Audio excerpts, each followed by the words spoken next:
বন্ধুরা, আমি এই নিয়ের মাছটাকে ভালো করে কেটে নিয়েছি আর মাছটা সুন্দর করে ধুয়ে নিয়েছি। মাছটাকে হলুদ লঙ্কা মাখিয়ে নিয়েছি, তো কড়ার মধ্যে দিয়ে দিয়েছি, তেল দিয়ে কড়ার মধ্যে দিয়ে দিয়েছি। ভাজা ভাজা হয়ে গেছে, সুন্দরভাবে ভাজা ভাজা হয়ে গেছে, একটা পিঠ পেয়ে গেছে। এবার আমি তেঁতুল জলটা গুলে রেখেছি, যে টক জলটা গুলে রেখেছি, ওই টক জলটা এবার আমি ওই মাছের মধ্যে দিয়ে দেবো। ভালো করে টক জলটা সুন্দর করে ওই যে থাকে ভালো করে ওটা চিপে নেব, চিপে ফেলে দিচ্ছি।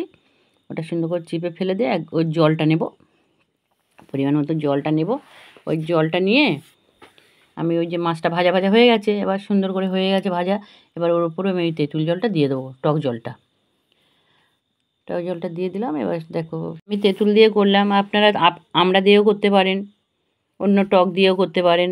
যে টক দিয়ে করবে ও ভালো লাগবে, খেতে খুব সুন্দর লাগবে। তো আমি পিসগুলো একদম ঠিক আছে, দেখো একটু করে নেড়ে দিচ্ছি, হালকা হাতে নেড়ে দিচ্ছি, দিলে এর মধ্যে সুন্দরভাবে টকটা ঢুকে যাবে, শুকনো শুকনো মাখা মাখা মতো হবে, অল্প রস থাকবে। কালারটা দেখো কত সুন্দর, দেখো একটুও মাছ ভাঙেনি, দেখো কত সুন্দর লাগছে, দেখো আর খেতেও খুব সুন্দর লাগবে।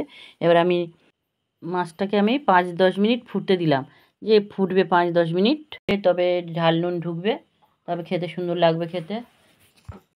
আপনারাও এরকম করে বানিয়ে খাবেন, খুব সুন্দর লাগবে খেতে।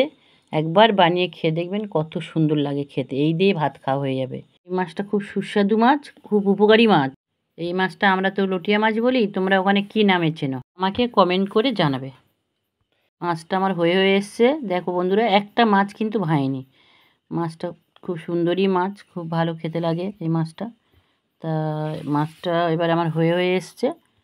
মাছটাকে আমি কত সুন্দর কালার এসছে, দেখো শুকনো শুকনো হয়ে গেছে। এবার আমি একটুখানি এতে জিরের গুঁড়ো দেবো, জিরের গুঁড়ো দিয়ে মাছটাকে নাবিয়ে নেবো। কালারটা খুবই সুন্দর হয়ে গেছে, দেখো হয়ে এসছে। আমি আবার নাবিয়ে নিচ্ছি, মাছটা নাবিয়ে নিলাম। তা এরকম করে আপনারা বানিয়ে খাবেন, খেয়ে দেখবেন, আমাকে কমেন্ট করবে, লাইক করবে, শেয়ার করবে।